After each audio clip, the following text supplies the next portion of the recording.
Welcome to the Jaybefaunt channel. I am your host, James Fauntleroy. So good to see all of you here on this Friday evening. Yes, you guys are not hallucinating. It is me. I am here with you on Friday. Just to let you guys know, the Jaybefaunt channel is also part of Revolutionary Blackout Network, so you guys can find me there for the JB show on Sundays and for the Savvy and JB show on Thursdays. If you guys have not already, go ahead and give a like to the stream. This helps me out to be able to reach more people. Thank you so very much for that. Also, if you have not, maybe you consider sharing and subscribing as well. That also helps me out very much. So thank you very much for that. If you guys would like to, you guys can also subscribe to my Substack. It gives you email notifications whenever I go live or upload clips or write any articles. So you guys have that there. If you guys would like to, you guys can ask me a question and I can give you guys a video answer response. Or if you guys would like me to react to some video that you guys have seen, you guys can always send it to me via QBounty at qbounty.com/Jaybefaunt. So thank you very much for that. Now, what are we talking about today? It's good to see everybody in the chat. Good to say hello to all of you. But first, I want to make sure that we respect our guest time. So we will get into that right now. So we're going to be talking to Kevin Ronca of Right Brain Studios. Doomsday scenario, what can we do? This is a very important topic that I think that we've been wanting to have and this discussion. And I think that it would be best to be able to have this, especially at this point in time. And you're gonna see why I have Donald Trump and Peter Thiel there, because some people may be saying this is definitely the end times. So we're going to get into that. So activist, director, and founder of Right Brain Studios, Kevin Ronca joins me once again. Thank you for coming back. It's great to be back. It's been a minute. So thank you for having me. Last time I was on here, I think I cried. It was in the middle, right when the October 7th stuff was getting intense. So lots happened for sure. Yeah, I mean, but that's the thing. It you know, your humanity, was showing, and I think a lot of us have been seeing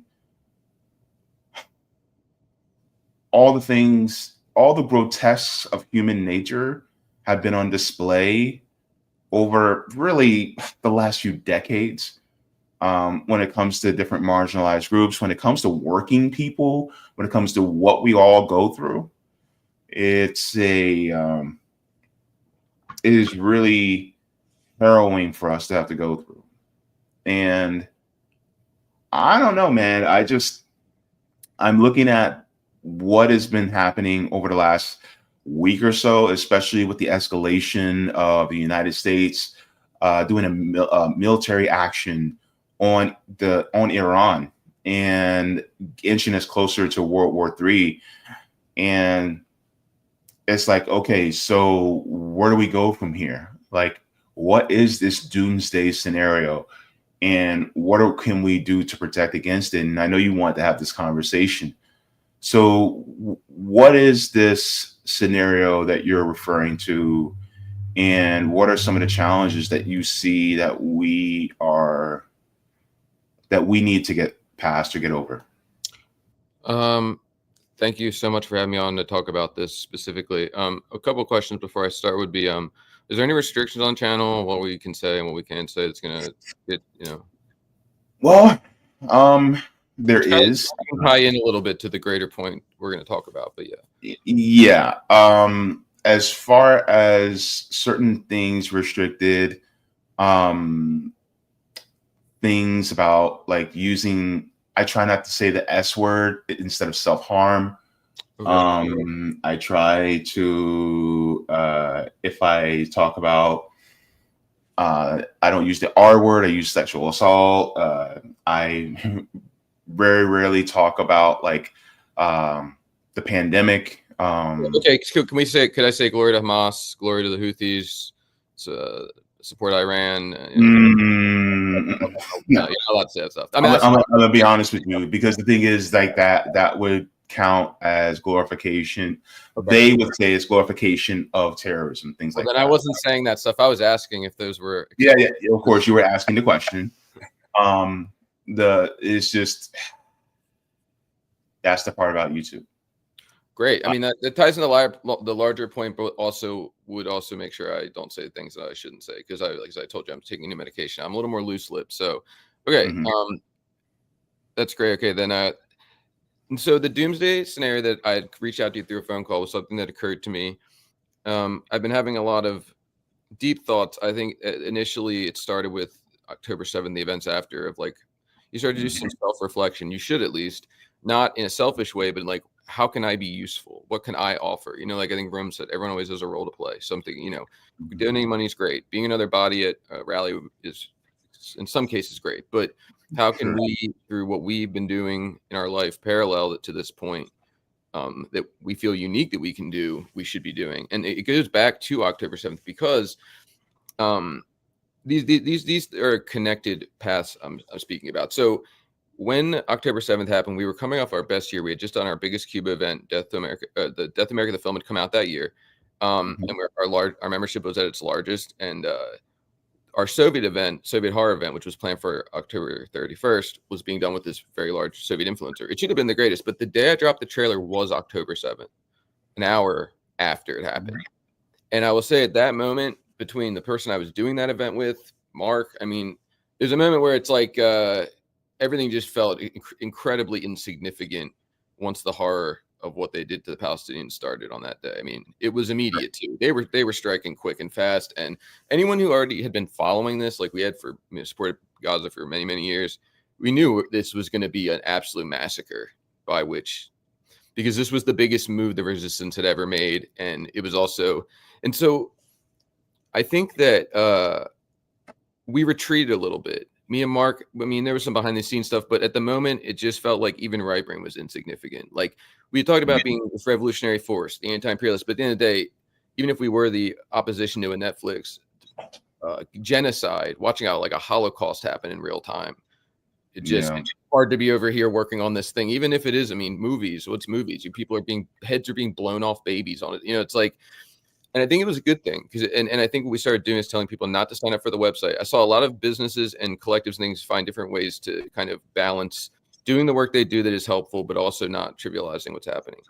But we're not media. We don't stream every day. So we started telling people, instead of signing up, donate money to Palestine. And we just hope we'd hold on to our member base. We still ran our schedule, but we were definitely like, let's maintain, but like not lose focus. Like, we can't be, we had to change all our lineups we'd planned a year ahead. Like, we just threw them out. It's like, we're going to be talking about Greece or something like, and this is going on, or something like Italian cinema. It's, you know what I mean? Like, it changed our priorities really fast of like, and also promoting our own content felt almost kind of cruel to a sense. I mean, when people are being blown up, children, babies, every day, thousands, and starving to death.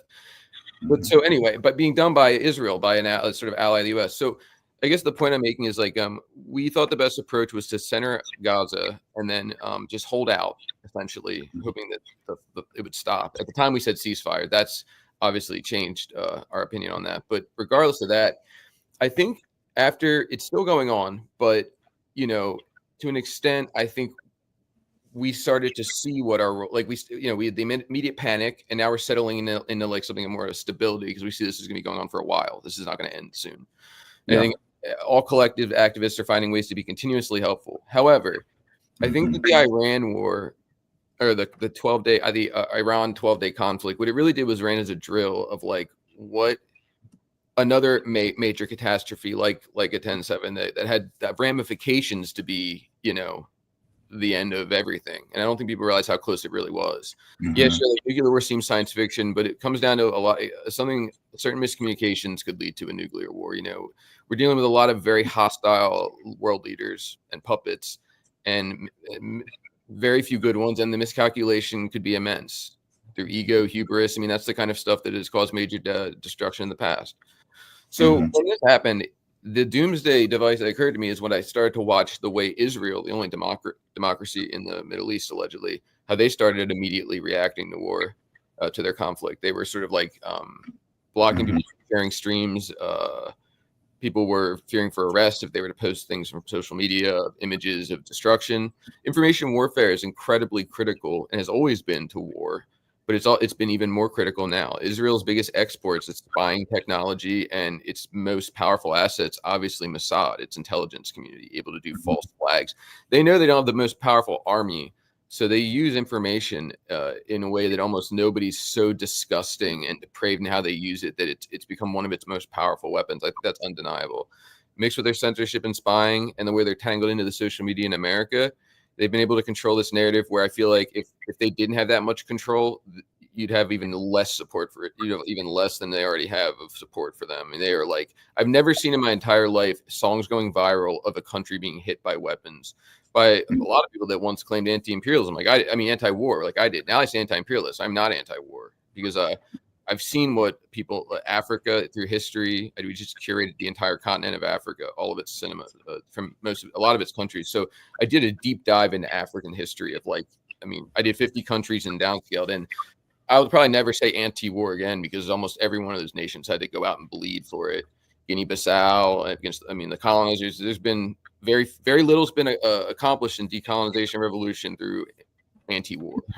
So for me, that's just, I hate the idea of civilians dying. But what I will say is Max Blumenthal wrote something during that whole situation, those 12 days, that really struck me. And he said, the U.S., like Israel's couped our government.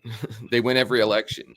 They have all the votes. They have enough votes to pass any agenda. Like, they've completely taken over a lot of the information warfare. And they're even threaded in our social media and big tech giants to actually turn off people. Like, that's a lot of tentacles into. So this is the doomsday scenario. The U.S. gets pulled into another war with Israel. I don't think that's actually that crazy. I think that's actually, if you told me, do you think in the next 20 years Israel will pull the U.S. in any more conflicts? I think you'd be more surprised to say no. I think what we saw with Iran and what that message sent to a lot of other countries is they probably do need a nuclear deterrent. There's the reason Kim has been successful and why they hate him so much in the DPRK is they're not going in there, and he definitely doesn't he has nukes. And I think that so many countries are scared of the West. In a way, I think a doomsday scenario is probably more likely now because I can imagine a lot of African countries and other countries with rich minerals that want to now have a deterrent after seeing the U.S. and Israel do an unprovoked bombing campaign of a sovereign nation. When the country doing it, one of them doesn't even have, isn't a part of the doctrine that every other country that has nukes in the entire history of civilization is under. They don't have to deal with any testing, to be just unprovoked bombing another country. I think that so the doomsday scenario is that we do get dragged into another war. Israel's completely unthreaded. We almost can't pull them apart with our travel seas of information, and they're one of the most powerful. They're now our ally in a war and one of the most powerful people when it comes to spying and disinformation warfare and seizing control of the narrative. Okay, so we're now in a war with them as our ally. I would be remiss to believe that there won't be wartime either laws passed or otherwise, like Israel was starting to do, where they would be able to just nuke accounts like yours, accounts like the Gray Zone, accounts, anybody who is spreading information about what's going on in there. Israel is basically turning off from their country what was happening in the war. And I would absolutely believe that would happen to us. I mean, I lived through the war on terror, and that was, the internet was not what it was then. The internet was this sort of new Wild West thing, right? Over time, we don't realize how much control they have over how we pass information.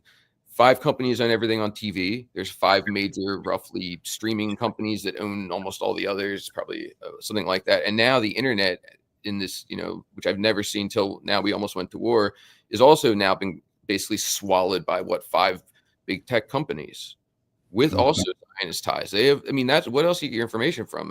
People don't really read newspapers anymore. You have the media's done, the movies and everything. And I think that during war, everybody knows that country morale is like one of the most important things in a war. That's one of the reasons I think that Israel threw the towel in is their people were fucking losing it in 12 days. They're going to be Lord of the Flies in another 12, they don't have the spirit of the Palestinians or the strength to go 2 years in a blockade. They were crying in so what I think is they'll start nuking accounts to control the narrative. I guarantee that YouTube will start removing most of you guys. Sure, the Vanguard and people who don't pose any real threat will be left up in the bread tube. They'll all be there. They're not challenging anything, but you guys definitely will, because they're not going to want you reporting what's happening. They're going to want Max to be reporting what's happening. I believe they will start doing what Israel is doing because they're influenced heavily by Israel. We basically are Israel. They'll just start nuking accounts immediately. Rumble too, Instagram too. It will be like we've never seen before, a level of censorship if the U.S. goes to war with Israel as its ally. So that's the doomsday scenario, is them removing all of you guys. I mean, tomorrow, RBN, I mean, the Grays, every single possible, is just gone. How is really going on? How do we communicate with, how will organizers be able to function if censorship? I mean, they're already arresting people who are immigrants legally here for having a difference of opinion. What they're doing is they're trying to strong arm all our resistance too, as well. They're taking a very influential resistance leader like the young man in the encampments and trying to get him the hell out of here, basically. And I think so what I think is, how can I be useful after Gaza, where we sort of retreated? We have a second chance if something comes up to actually spring to action in a fight or flight response and look what do we have to offer. And what I believe is, because we're so much smaller than a lot of the rest of us, it's actually can be used to a benefit, because we're not on YouTube, we're not on Twitch, we're not on Rumble. We don't run our streams through them and embed them on our site. We are completely an independent live streamer if you use our theater. Our content is housed on a different server and backed up. And then the website itself is incredibly lightweight. We did that because we were getting doxxed by Zionist Ukraine Nazis, and we did a Venezuela screening, and they started doxing and mass reporting us to Google as a suspicious website. We got put under investigation twice by Stripe already, and Google had us on the red list twice until we won our appeals on everything. That was just a way to try to shut us up. So because of that, we started thinking of a contingency plan of what would we do? What are we going to do if they take us down? So we had our coder over the last year just keep breaking the code down. He's a very good coder.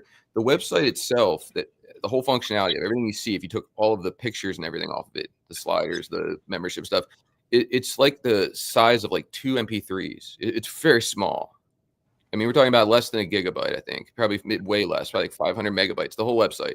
So conceivably, it could be copied and pasted. And so say RBN is nuked on YouTube, nuked on, overnight, there's a mass exodus of like getting rid of all these truth tellers.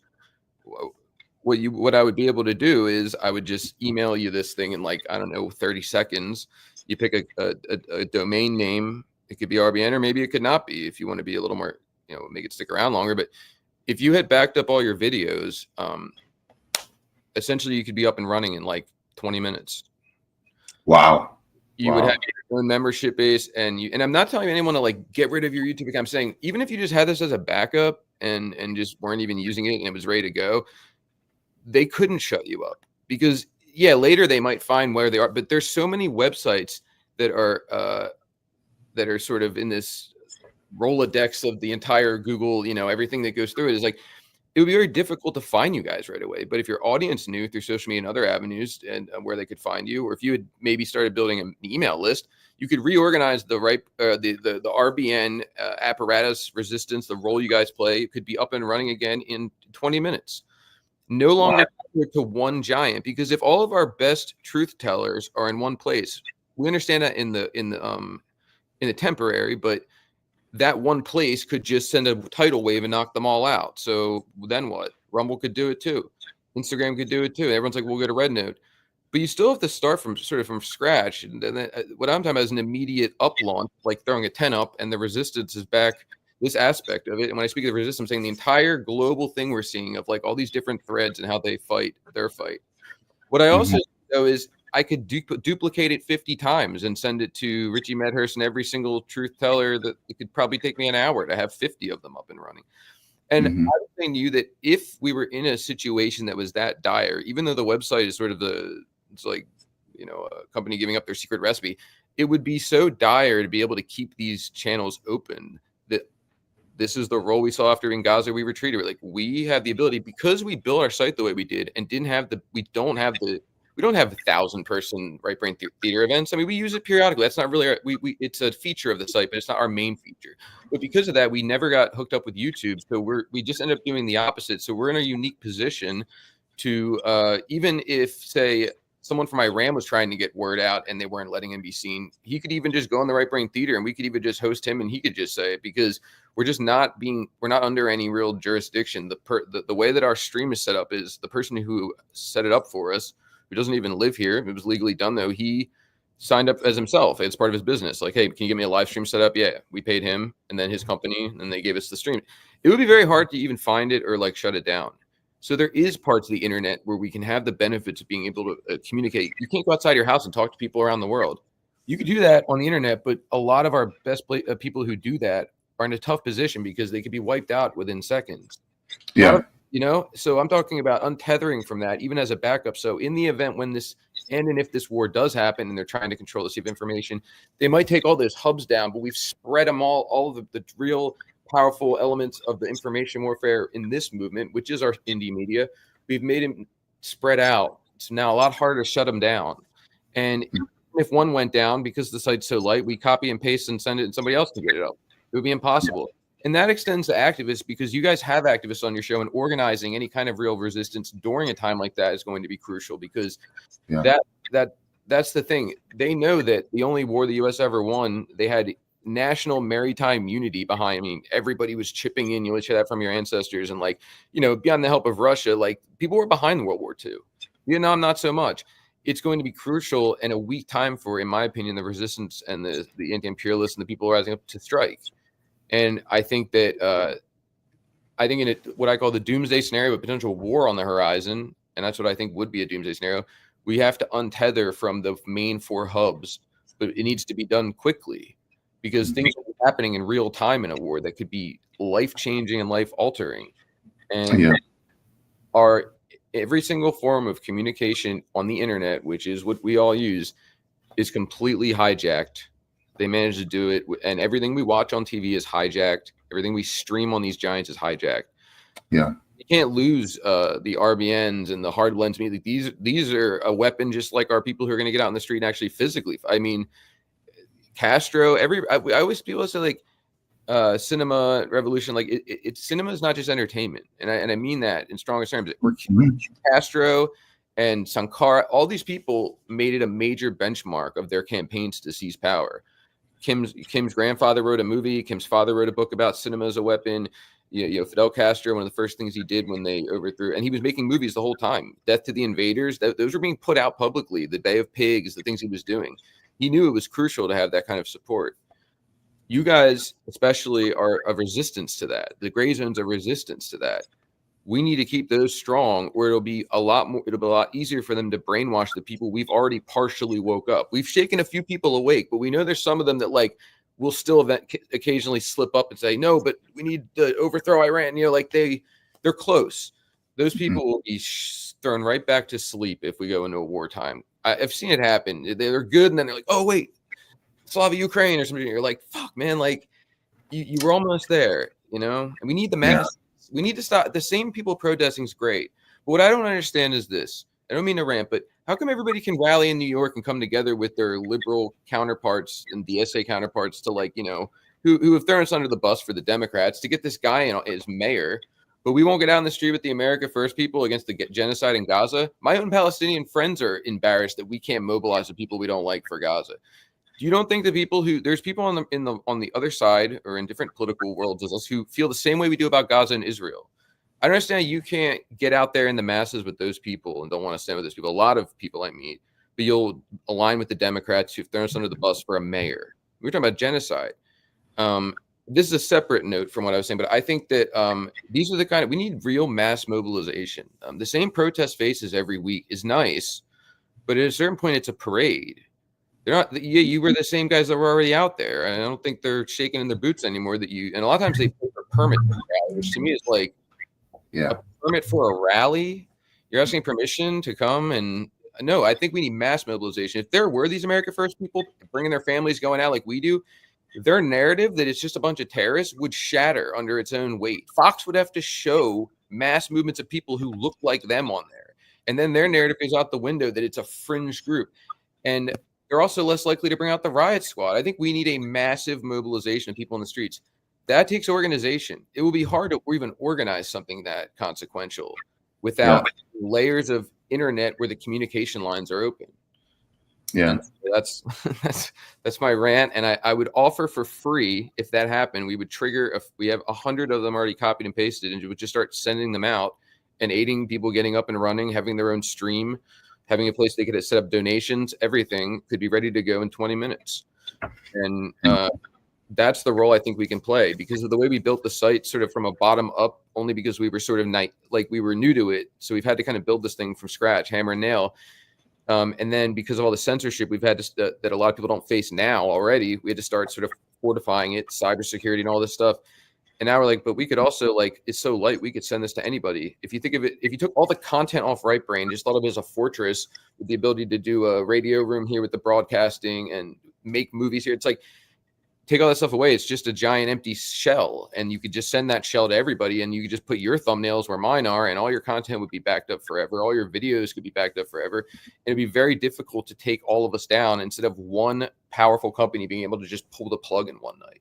They have to hunt down first, basically, and that would take time. And then they could spread out more and more people who are doing that, or who have podcasts or have shows, and it would untether us. You know, in the beginning, that's how the internet was. It was all these different things, Angel Fire sites. Anyone can make a website. Now it's been limited down to this sort of like these four giants, these four hubs that are all owned by the Zionists and the war machine. Yeah. In fact, what it sounds like is making our means of content more modular or more mobile, so that if in case something goes down, it's like we can pack up really quickly and then go to another spot. Exactly. And it's almost like going from, you know, renting a space in a theater to having your own clandestine base, because you could also say anything without restriction. A lot of people like Rome like going to the Right Brain Theater because they always know at most 20 people bought tickets to watch a something, you know. It's not like a big live stream, maybe 50, maybe even 100. Rome can say anything he wants. You know, him and the guy from PNN are saying some things that, you know, they probably wouldn't be able to say. I think that uncensored is going to be very important during a war. I think that also being able to say things that are maybe more encouraging to resistance is what we would need in those scenarios. We would need the people you saw in the Vietnam War. I mean, you guys have kind of replaced a lot of that, the commentators. And I think that this is the first time I've ever seen what could be possibly more of a much stronger nationwide international base than the base in the U.S. that's supporting the war. And I don't know if I can, you know, think of a time, because they've had such control over the narrative. Yeah, you're right. You know, I think that's also really important, because it's quite unfortunate that this is why we talk about, you know, everybody leaving the duopoly, is that both sides of the duopoly, they are hell bent on making sure that censorship is in place. And it's whether it's censorship from the Democrats or Republicans. And so we have to realize that they're really both on the same side when it comes to a lot of the things. I'm not talking about the whole mass. I'm talking about the people more at the top. They want to keep us quiet so that the empire, the wheels on the empire keep spinning. And so if they see us as roadblocks, then they have to get us out the way. But the thing is like, try to get one roadblock out of the way. It's easy. 2 or 3, it's, you know, it's a bit more work. But if you have 100 roadblocks in front of you, it's going to slow down. Now, a couple may be taken out, but That's exactly those roadblocks can run back to the back of the line and then set back up shop. And then so, you know, it slows down the empire significantly to the point where it is really frustrating for the empire to continue. And I think one of the parts that is really most important, and I've said this before, and a lot of us agree, you know, I know a lot of us on RBN agree, like, for instance, podcasters cannot lead movements. We just can't. But for us, we're the bullhorn for the persons who lead the movement, right? That's We're the amplifiers. We're not the voice. That's a great way to put it. No, yeah, because you'll have a lot of people on your show, and you have a massive, strong audience in which to be able to share these people with. Which is like, I mean, you've got the stage, you've got, you know what I mean? Like, I think you Yeah, that makes perfect sense to me. I mean, you guys also you've put a lot of people on and brought a lot of eyeballs to people that maybe wouldn't have been able to be seen when they need to be. Mm-hmm. Yeah. In fact, because we're talking about the really the tech apparatuses that may be used to silence us, I want to share this video as well.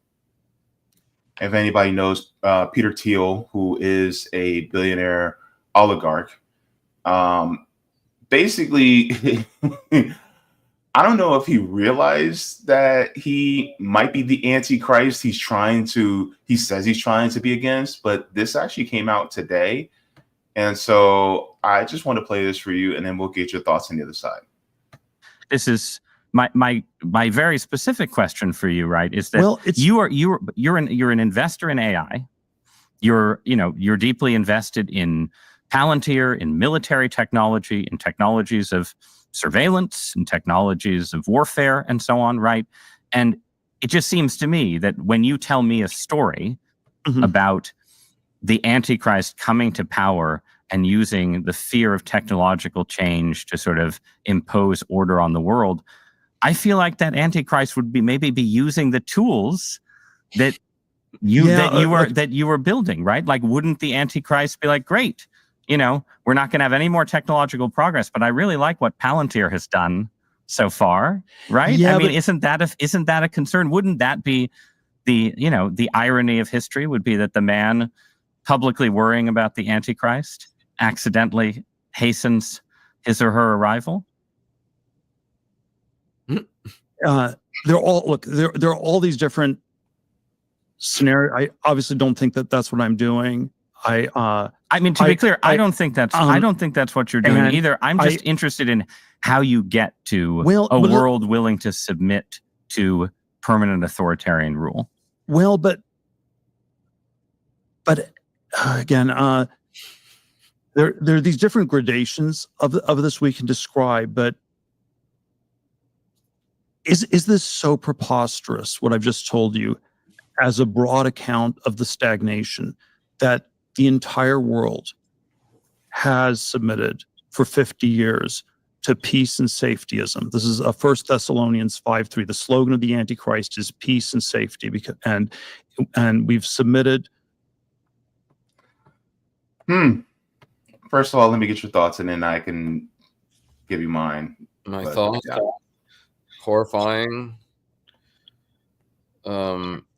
He's like worse than every James Bond villain that's ever been made up by the West to try to demonize somebody on the out. I mean, it's horrifying.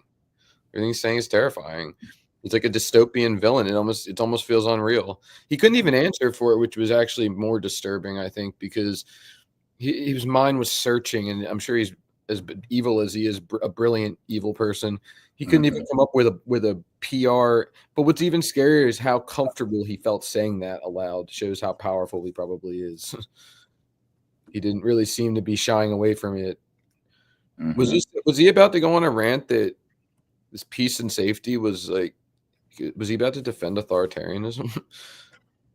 Yeah. So sounds like he was trying to go into a rant about why it's necessary for us. It's basically to give up our freedoms, for safety, right?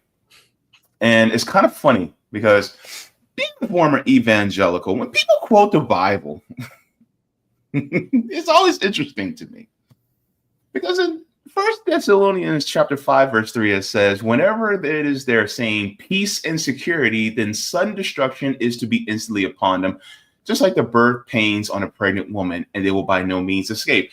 So it's essentially meaning that when they say we have true peace and security, that's when Armageddon starts. Well, technically the Great Tribulation, but that's really the start of Armageddon. Where did this guy come from, though? Is he related to the evangelical movement? Because I'm only seeing part of this conversation. Like, did he quote the Bible or mention the Bible? They mentioned the Antichrist. He mentioned 1 Thessalonians chapter 5, verse 3. Okay, that's what I'm asking. The main guy did.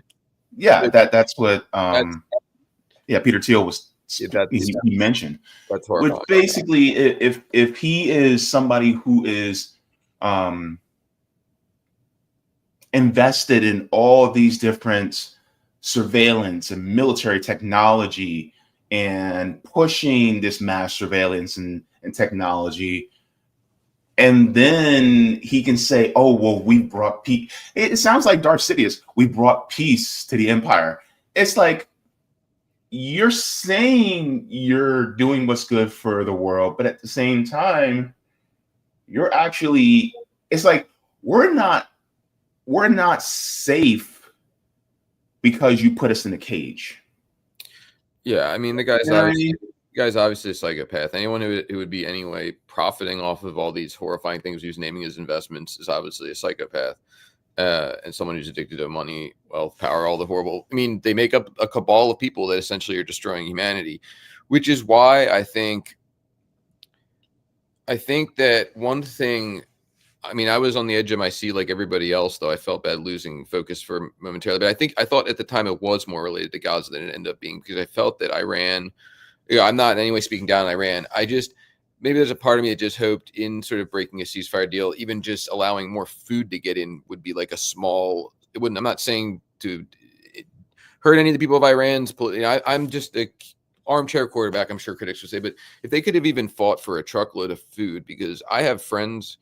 My friend Mohammed was showing me a video recently. He was eating soap because it's made of animal fat, because there's no protein in the entire country to eat.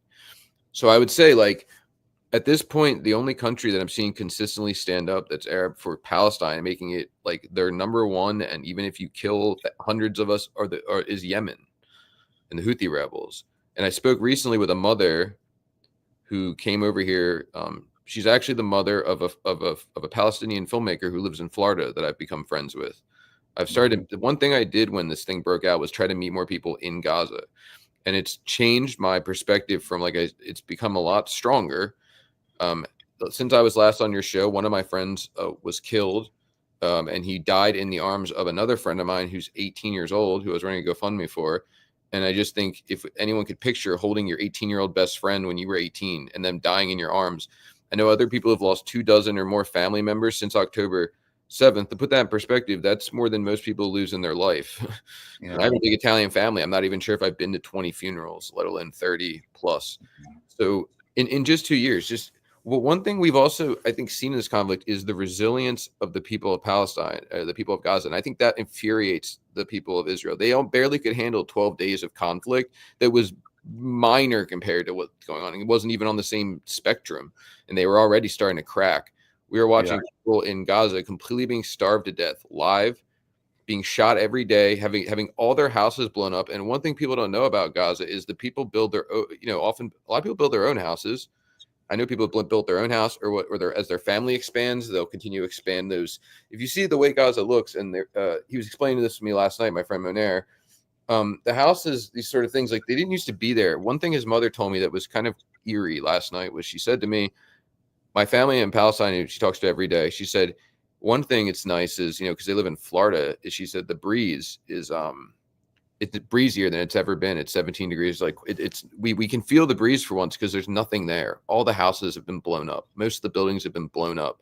So it feels like what Gaza used to feel like before Israel kind of forced us into this, because the wind just blows all the way through. There's no buildings or obstacles in its way anymore. And so they're just getting hit with a full breeze. She also said, because I feel like Palestinians are always looking for the positive, my grandma said that she can also finally see the beach. She used to have beachfront property when she was one of the early houses built there, but as it built up in this small subjugated area, now she has a clear line to the beach because the houses are all blown up. Hers partially blown up. So I think the reason I say this is I maybe have I'm sure everybody wants to see ceasefires. I'm sure everybody wants to see this two-state solution thing. That's just not where we're coming from at all. I'm seeing like one country is just murdering and decimating and dehumanizing and starving another, and then that country's, even calling it a country is a flimsy argument at best. It's a Western project. It's an experiment. It was built by the West to maintain their will and their imperialism upon the rest of the Middle East, and it's creepily been effective. thank God that Israel is so narcissistic, so ego-centered in everything they think as Zionists, that Iran, a country of 90 million people with an army with almost 1/10 the size of their entire population, could be decapitated like Hezbollah or one of these smaller factions and just fall apart. It's mind-blowing how crazy their narcissism is. It's the only reason they lost that conflict, I think, is they didn't realize they're the polar opposite of Iran. Iran has not had any wars with anybody, so no one even knows their capabilities, right? It's like almost someone who's never been in a fight. You have no idea what he trains and what his ability is. He's never hit anybody in public before. They were building for that day. Then you have Israel, who just has not had a day in, I think, the last 30, 40, 50 years where they're not bombing or shooting or killing a life form, that a human being, something in existence they don't like, and expelling shells, money, and equipment. So like Israel's just been out spending money like crazy, just blowing people up every day. And they're always running low if you check on like their stockpiles before the war, to a country that's just never fought anyone, just gradually building their defenses up. And I think that the only reason that the conflict stopped and Israel came to the table is because like their public, brings me to the conversation of where we started with this information warfare. Their information war, like they were failing information. Like people were turning on, not because they care about Palestine, because they care about themselves. Israelis were leaving. He's watching like people. It wasn't, let's stick by our fortress like in Iran. Let's unite. It was like, let me get the fuck out of here. I'll go on vacation somewhere else. That is a flimsy social structure. I actually thought Israel's regime would collapse faster than Iran's, for sure, in an extended conflict. I don't know why they believe that overthrowing a country of 90 million people is easy when only less than 10% even support the Shah of New Jersey, who delivered his address in English on Fox from Paris.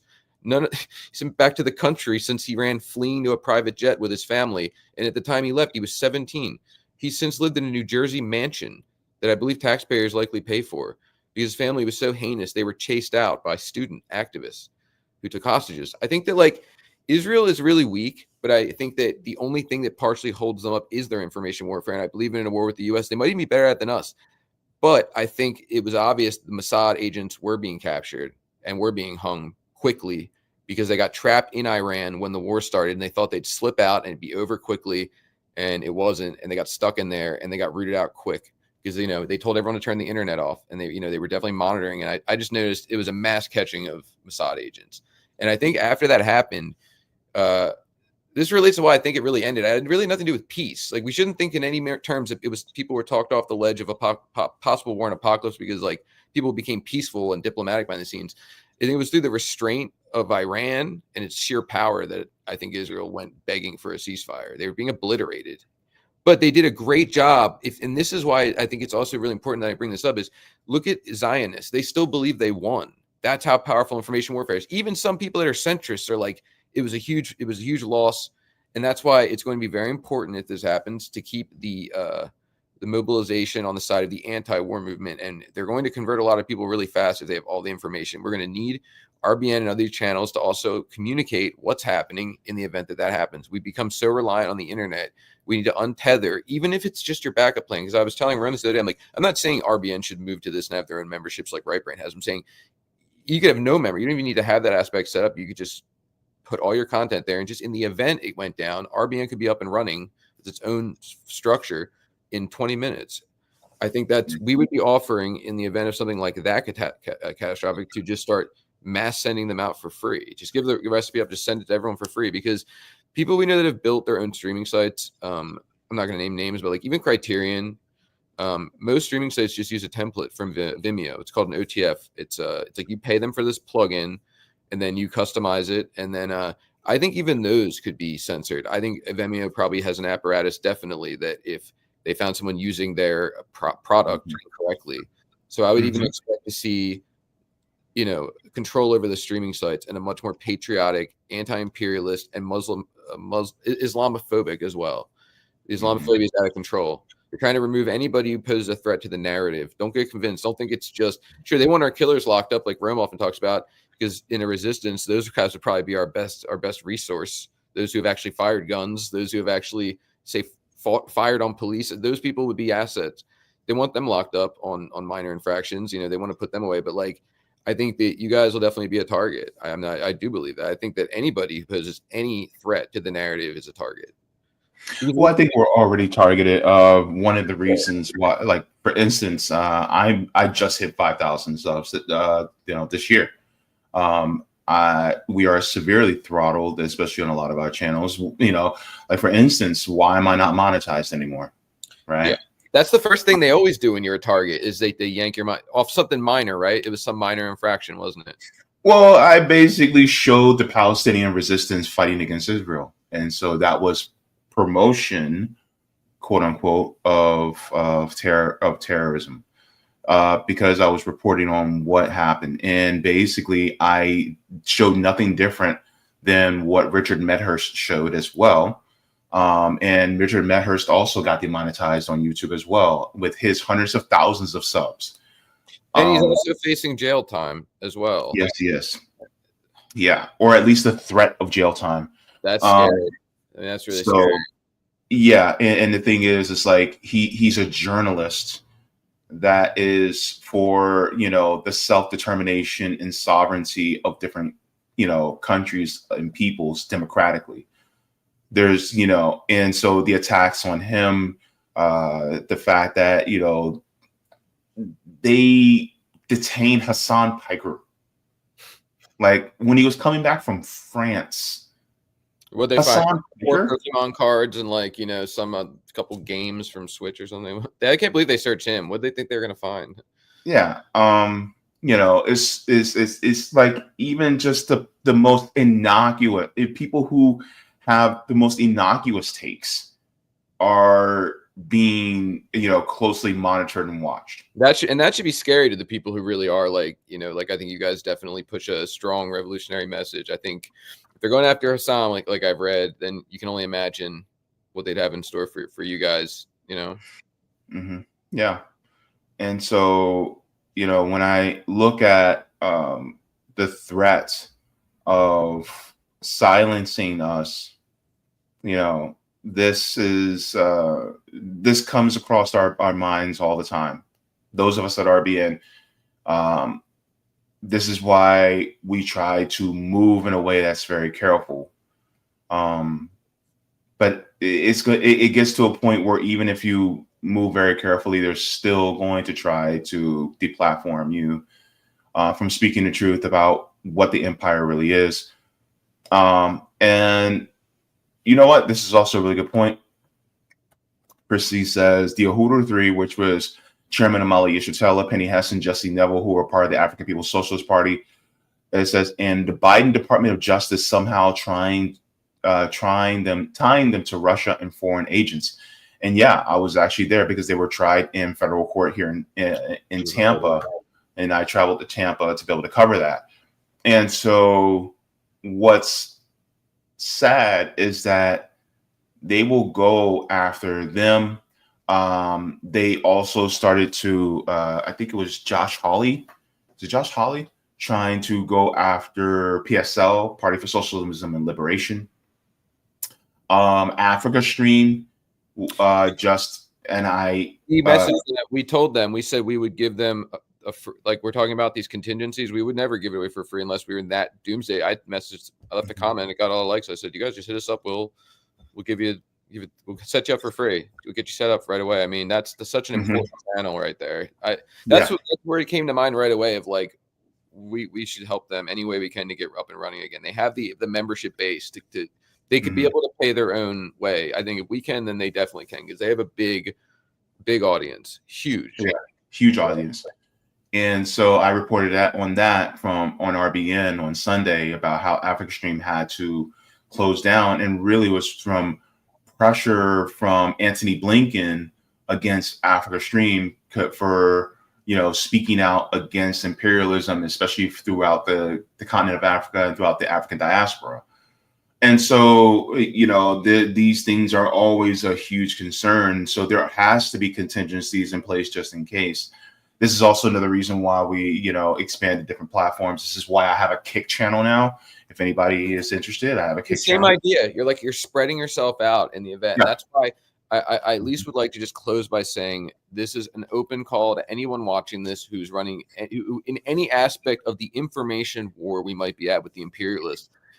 should have a contingency plan to be able to be up and running, because your voice does have power. Is it okay, as I know this is a little bit untraditional, but is it okay if I use a small portion before we have to leave to talk about somebody else? Sure. I want to shout out my friend Monair. He is he's in Florida, but he's a Palestinian filmmaker.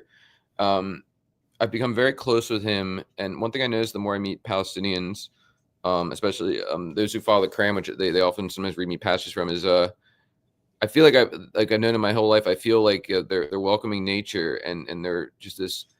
There's just a beauty to their spirit that I feel very connected to them when I meet them. Like I feel like I've known Monair for my whole life. He is like, I've only known him for a year, but he made a film called Gaza is Our Home that took a different approach than most of the other films that I thought was actually makes it a dangerous weapon in cinema. It's a great example of a dangerous weapon because he kills them with kindness. The film is not a pointed, the settlers kind of movie that reinforces what we already know, which is good. He's the other side of the coin that also works, which is he shows you what life was like before Israel destroyed it. This idea of it being this, it's ruled by religious extremists and all the terrible things we're told about the Muslim culture and the dehumanization of Muslims, the dehumanization of Palestine has been one of their most powerful assets to this war. The dehumanization is the only reason people can watch this and function on a day-to-day basis. Over the last 30 to 40 years, they've used information warfare through movies, internet, everything to dehumanize Muslims, the fear of 9/11. And so I think what Monair did of showing this means that anybody could watch this movie, even maybe your grandma who's on the fence or has old politics, because the movie approaches it in such a positive way that is super reflective of all the people from Palestine I've met. They're just these incredibly, it's like everything you've been told about the Muslim and Islam is actually much closer to the extremist views of Zionism. And they, as usual, it's a projection. They actually worship a God. They don't believe they are the chosen people they believe they are given the grace and blessings of God. And what they do with those blessings will reflect on the kind of person they actually are.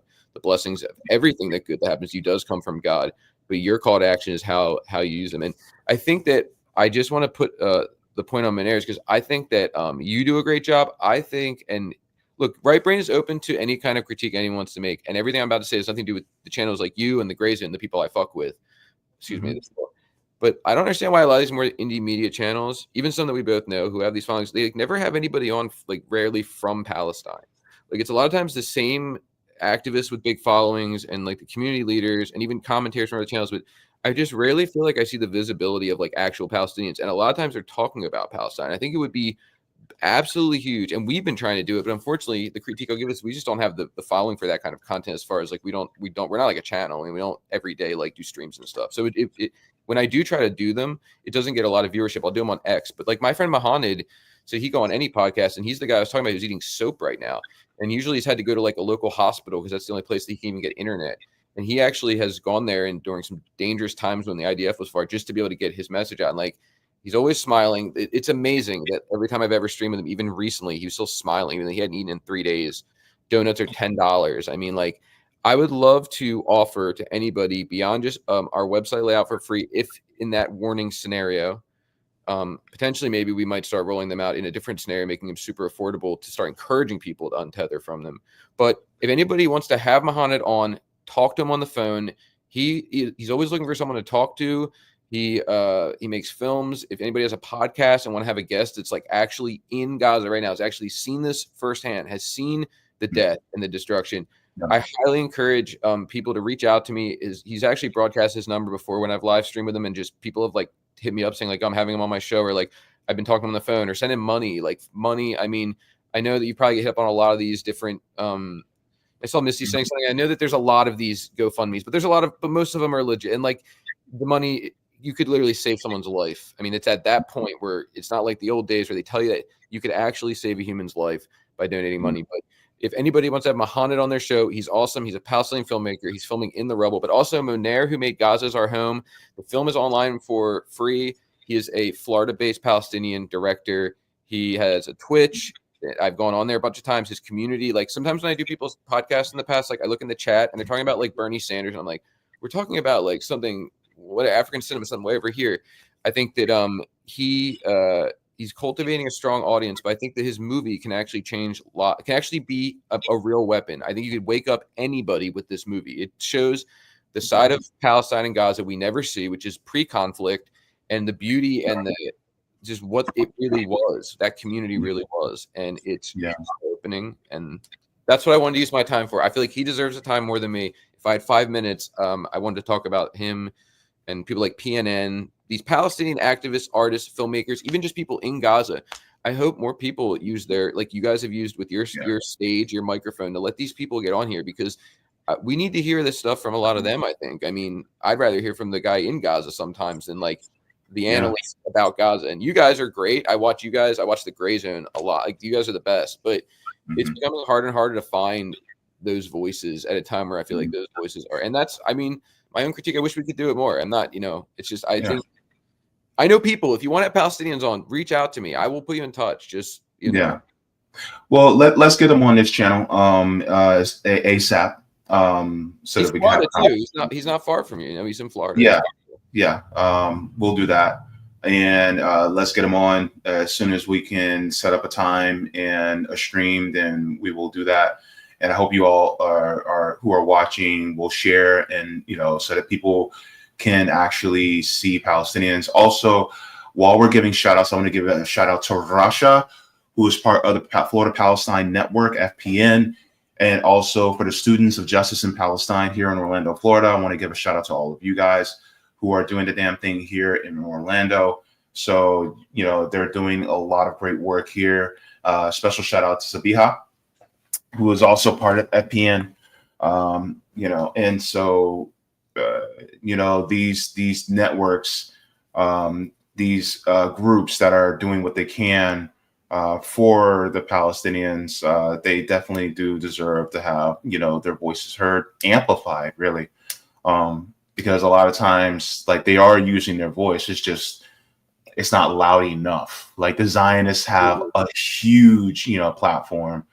I think, we should be the platform for the people who are resisting occupation, resisting settler colonialism. So I'm trying to have more people on. Where do it will change? It'll change people's lives. I think I've been moved to tears by just it's specifically. I can only speak of mostly Palestinians. Like, I don't know anyone from Yemen, but like the demeanor and it's always. I feel almost selfish. It was an altering experience when I finally started. I asked, I think, Ramsey from PNN if he could put me in touch with people in Gaza, because I've been talking about it for a long time, but I didn't know anybody from there. And it was life changing. It was life altering. It changed the way I looked at my own life and the things that I would complain about. I don't complain anymore, honestly, if ever. And I feel very blessed. And I'm trying to use those blessings, like I was told by someone through the Quran, to help, because I think that. Anyway, I think that your channel is amazing, and you're like one of the only people that will have me on, because I know that like it's about the viewership where you can get, so that you may be interested in me going on to talk about African cinema, which I could do for 5 hours because I've researched it for 2 years. But I understand that's not going to bring as many views as like what's going on in the mayor race. Like, I understand the model, and I appreciate that you're willing to still have me on, because unfortunately you're demonetized. I think you do the show out of a passion and a will, and it really means a lot to me, because we don't get on podcasts at all. I mean, barely ever. So we're too political for the film podcast, and we're too filmy for the political. You know what I mean? We're too much. Let me explain something to you, Kevin. Here's the thing.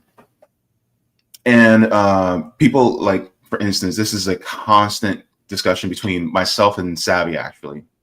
What matters more? Does the mission or the money matter most? For us, it's about the mission. If it was about the money, I would not even be doing this politically anymore. I would not be talking about politics anymore, because then I would be trying to set up another channel so that I can be fully monetized. The thing ultimately is about getting the message out there, because we know that, number one, this system in itself will do us no good. And so people need to wake up. And I'm grateful for the patrons on Patreon that help me so that I may be able to continue this. But I'm still going to have to get a job, right? But at the same time, it's about doing what's right. Like, it's like I have a big mouth. I might as well use it for something good, right? And so you're not going, and I could say, well, I've been doing this for 4 years. I only got 5,000 subs. It's a wash. I'm just going to leave it be. No. Why would I do that? Because the thing is, like, ultimately, I don't have to be the solo artist. I don't have to be the loudest voice in the choir. I just want to be part of the choir. Even if my voice is small, I'm still part of the choir. I feel the same exact way, man. I believe in the choir, the end result, the collective. Because I know, like you, there's only, even if Right Brain had 50,000, I mean, still, you know, like the collective though is the real power. We saw it pre Jim Crow when poor whites voted with people they were still racist against, likely just to take the power away from the rulers. You know, like I think that the thing is what I've learned during this Gaza thing. One thing I realized I trivialized is human life, and I think one human life is a miracle and worth and powerful and could change. What about 5,000 of them is actually quite a lot, JB? That's a lot. 5,000 people who, I think we're lucky to have you on the side of the good, because you could have definitely done a lot. You could have, if you just didn't care. I mean, you could have been a big star in anything you did. I think the fact that you're doing it for us, we're lucky to have you. Yeah.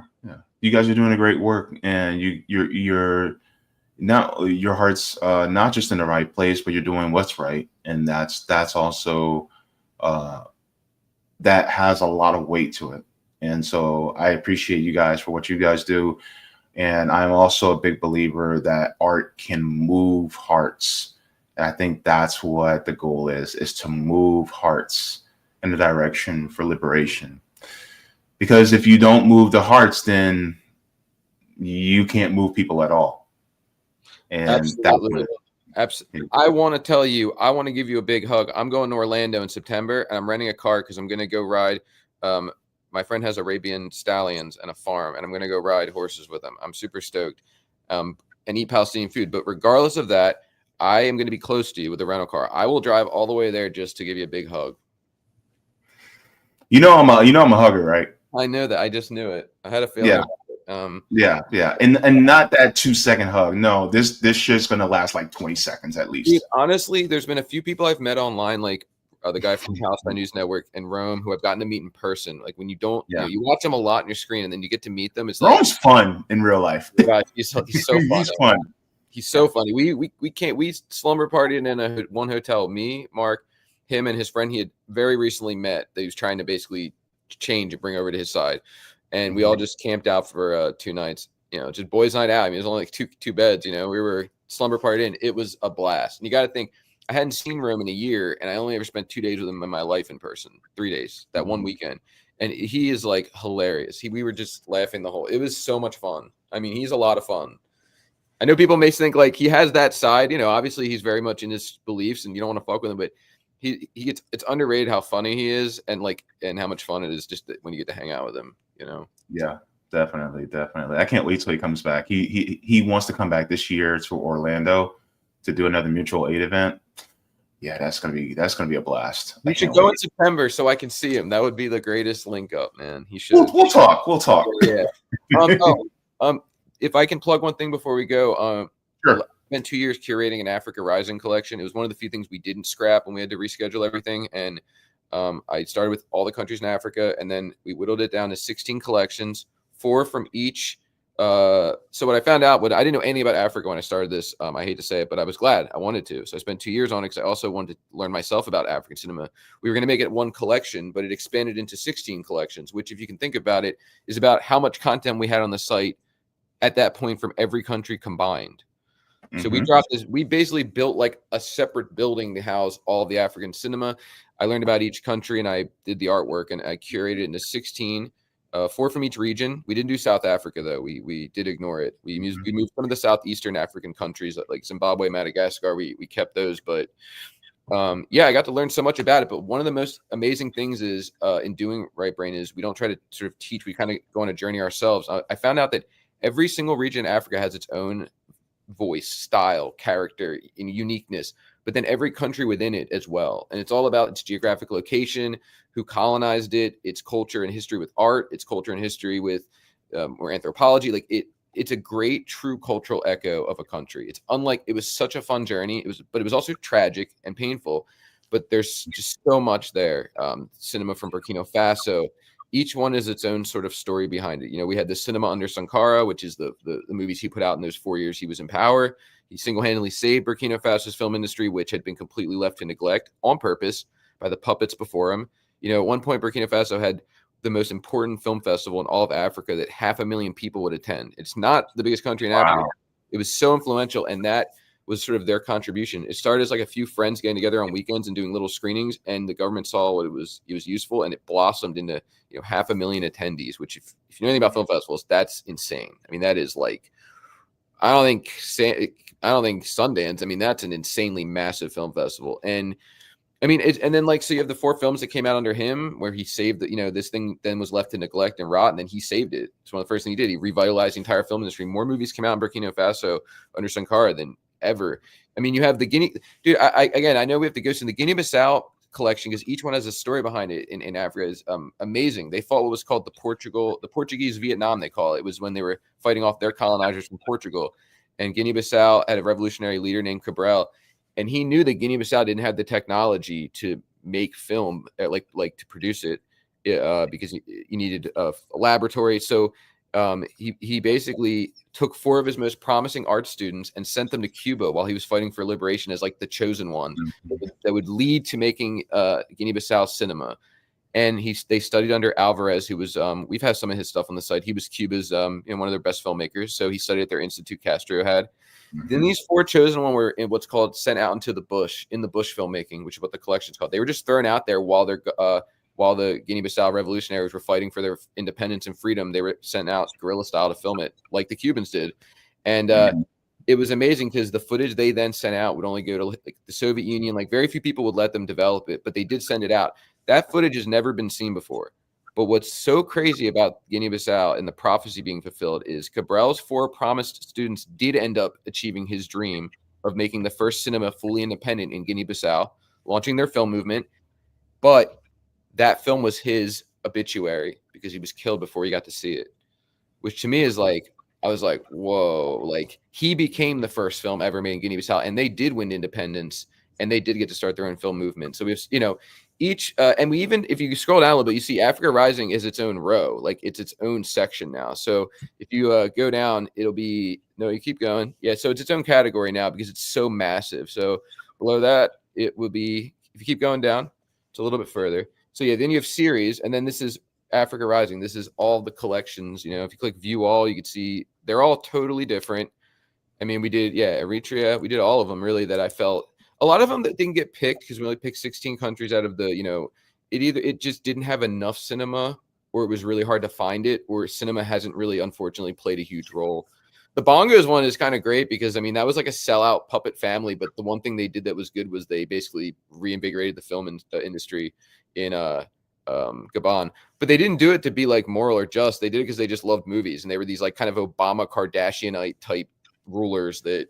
But I mean, yeah, I think every country has such a great story in Africa, like, and it encompasses all the aspects you'd want to learn. Instead of reading like a book about their art, a book about their, their classical folk tales and their revolutionary movements, each of the African country, I think, has really crystallized it into like, the movie itself is the communication of all that made flesh. You know what I mean? Anyway, sorry. Right now we're running a sale though because Yemen hit Israel, and when that happens, because they're trying to crack down BDS, we actually do like 45% off. So right now we have 45% off all memberships.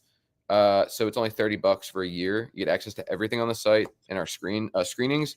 And we're doing a screening with Real Orlando on Cuba on the Chronicles of Castro.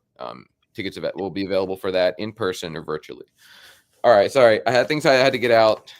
Now I can hibernate for a year before I go on another podcast. Oh man, this is great. Thank you so very much. This is one of the reasons why I think it's awesome to have you on, so that people can discover film that actually not only is entertaining but also inspiring and really fights against empire, and it fights against oppression, and it covers that. So I think it's really important. As me, me, when it comes to art that really just like pushes the needle on liberation, I'm all for it. So I just want to say thank you for showing up and sharing not only, your ideas, but also the work that you're doing, because this is also activist work as well, which I think is deeply important. So thank you so much. I really appreciate it. And I want to make sure to, before I sign off, that people know, look up Gaza is our home. Okay, it's probably showing backwards, but Gaza is our home. Gaza is our home.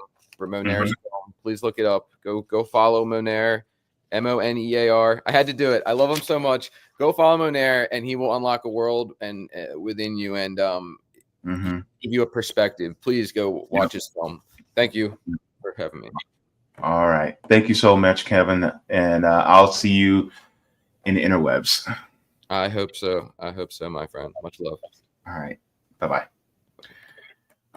All right, everybody. So, of course, Kevin gets the last word. If you guys have not already, go ahead and give a like to the stream. Thank you so very much. I will cover just a few chats before we head out. But yes, thank you so very much to Kevin Ronca for joining.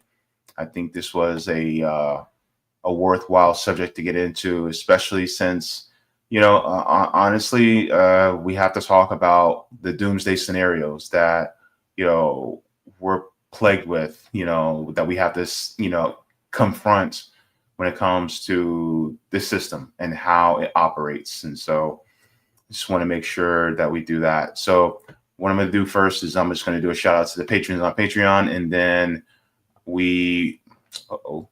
that wasn't supposed to go down.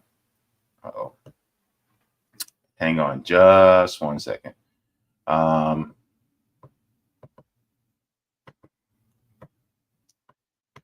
Just when you think you got everything set up correctly, and then you miss one. You miss something. Oh my goodness. What?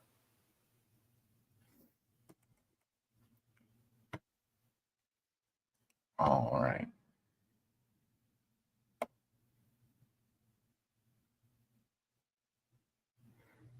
Do we got it? Yeah, we got it. All right. So let's give a shout out to the patrons on Patreon. Without you guys, we'd not be able to do this work.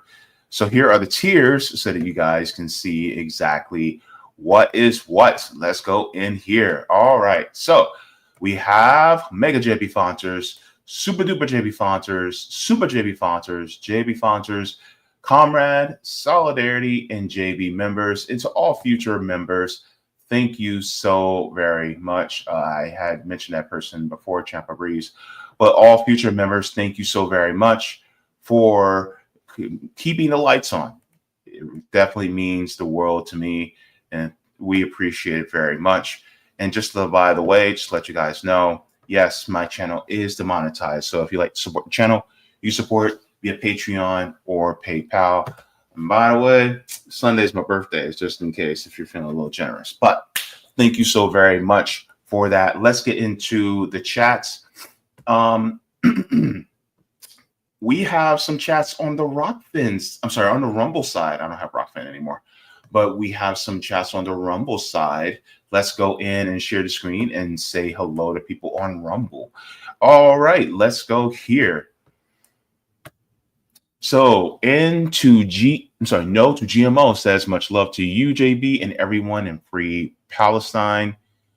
Thank God for moral peeps like y'all. And thank you, JB and Kevin. Love this channel and all of your good educational information. Thank you so very much to you, No to GMO. And thank you very much for the birthday wishes. Appreciate it very much. Very kind of you. Very kind. All right. So let's go into here. So we have a few people that came in to say hello. Let's see. We can start off with Bryce says, "What's up, JB? Good to see you." Myra Page says, "Hello. Hi, everyone." All right. Jacqueline from across the pond says, "Hey, JB. Hey, everyone." Luke, I am your father, says, "Hi, everyone. Solidarity." You know I had to do it, right? Martha says, "Peace." We have Chris coming in saying, "Hey, y'all, happy Friday." Chris continues, says, "Definitely agree. Censorship could be louder, especially with algorithms and the tech running faster. I've had to resubscribe from the main RBN channel 3 times. YouTube wants to change what we see and hear." guys, just to let you guys know, check to see make sure if you're still subscribed to RBN, but also check to see if make sure you're still subscribed to this channel too. Sometimes they will automatically unsubscribe you. It happens. So just check. All right, we have Fat Man TV says we'll get Doomsday before Avengers Doomsday at this rate. I'm telling you, it is looking like that day after day. I'm telling you. Bad Wolf, I haven't seen you in a while. Good to see you, Bad Wolf. Says permission is now required for attempting to exercise any right in the U.S. If you need permission, is it really a right?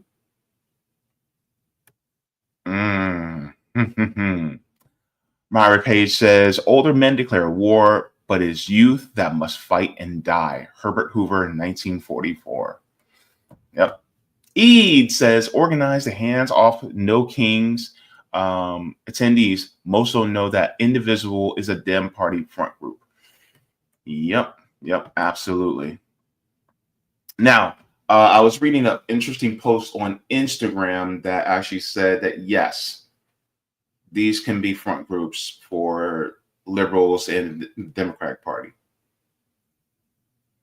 But they made the argument basically saying that we should still go and radicalize as many people while we're there as possible.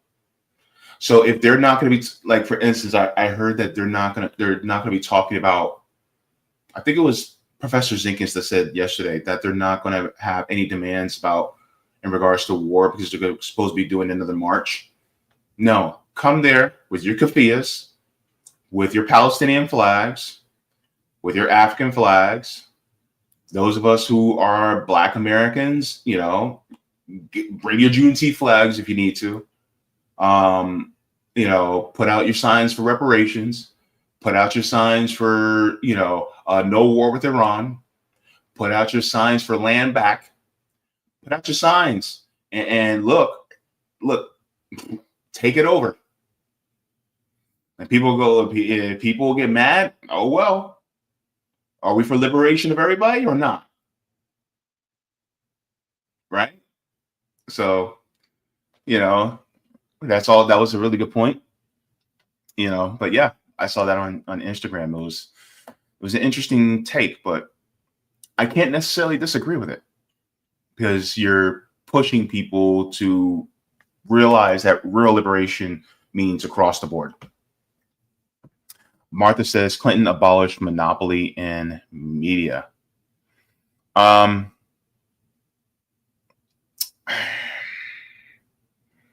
Yes and no. The Telecommunications Act of 1996, which is I think you're referring to, allowed for other media companies to come about, but it also allowed media companies to consolidate and buy up other companies through deregulation. And so that's the problem with capitalism, is that the goal is to create more monopolies. So that's the only thing. Yeah. Hilliard Grigor says, JB, thank you so much. Good to see it. Jacqueline says, so content creators aren't meant to promote violent content, but if there's a war, they're supposed to be all for it. Where's the sense in that? Here's the thing, and Kevin said something early on, which a lot of people really have to contend with. All right, stay with me here. Being anti-war does not necessarily mean being anti-imperialist. And being anti-imperialist doesn't mean you're anti-war.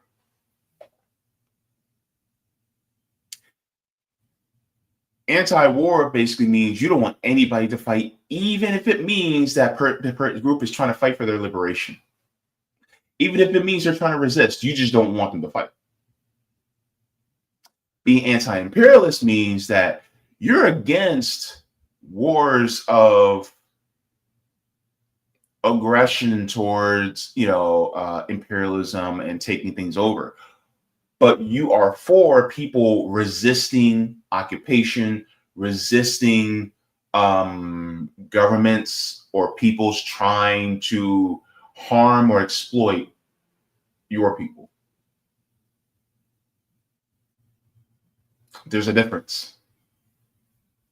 That's why I don't say I'm anti-war. I say I'm anti-imperialist. Because ultimately, the ability to resist imperialism, capitalism, white supremacy, and many other different oppressive forms, you do not want to hamstring the people who are the victims of it. You want them to be able to fight against it. That's why I'm anti-imperialist.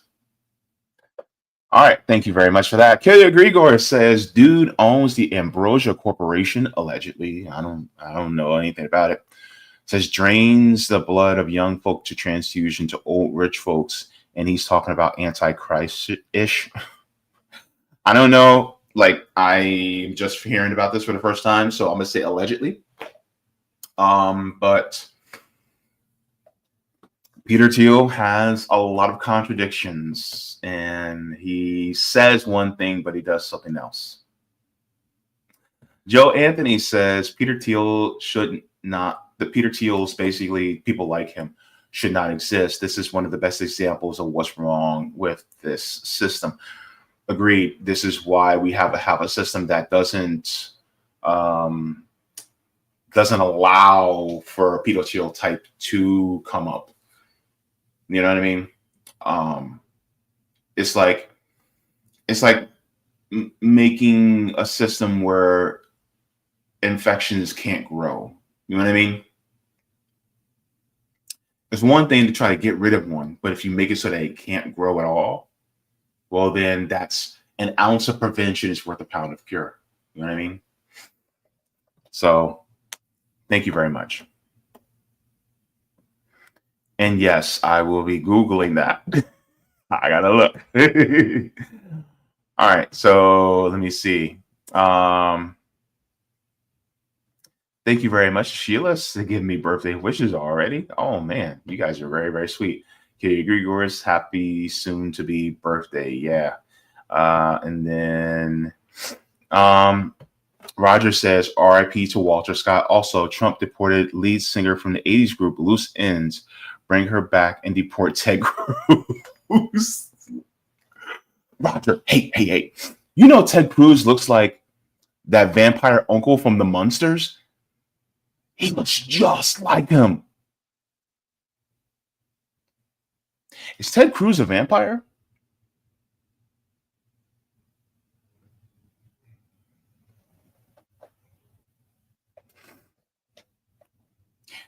I'm also willing to think that Joe Biden is Frankenstein's monster, and then Donald Trump is a creature from the Black Lagoon.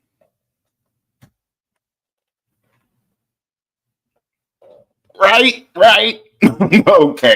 I know I'm crazy. All right. All right.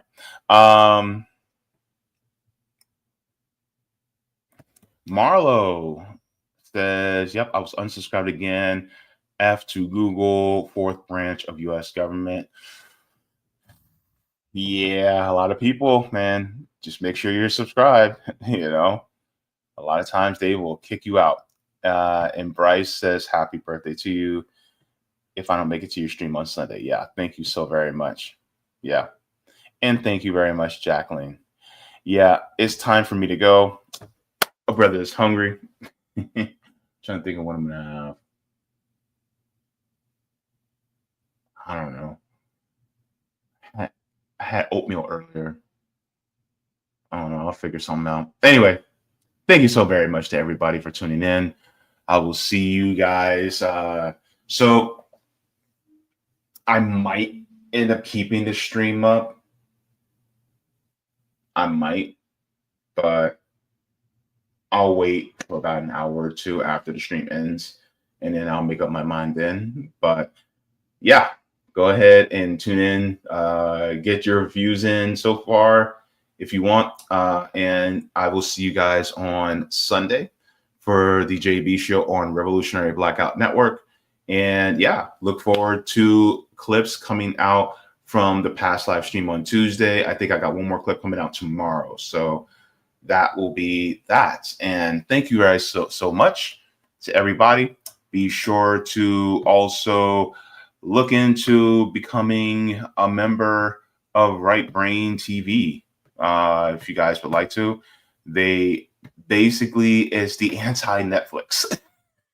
So go ahead and get that. They have anti-imperialist films that is great from countries that really the United States would never allow in their theaters. So thank you very much for that. And thank you so much to Kevin Ronca for joining. Shout out to you, Mark, as well. All right. Guys, I'm out. What do I always say at the end? I say, water your plants, water yourselves. Leave the world better than you found it. Smoke them if you got them. Drink them if you got them. If you ain't got them, then watch something funny because joy is revolutionary. And watch them. You know what I mean? Or read because reading is fundamental. I love you guys for watching. You guys have yourself a wonderful Friday evening. And have a cookie. Have a cookie. Put your feet up. And watch something funny. All right, go ahead and do that. Thank you very much. Mwah. Forehead kisses. I will see you guys in the next one. And in the song of the Whispers, one of my favorite songs. Rock. Steady. Steady rocking all night long. By the way, that song was written by Babyface. I bet you didn't know that. Deuces, Bruces. Thank you so very much for watching my channel, and I deeply appreciate it from the top and bottom of my heart. If you wish to support the channel further, so I can keep bringing you content that is educational and informative, you can become a patron on patreon.com/Jaybefaunt. You can find that link in the pinned comment or in the description below.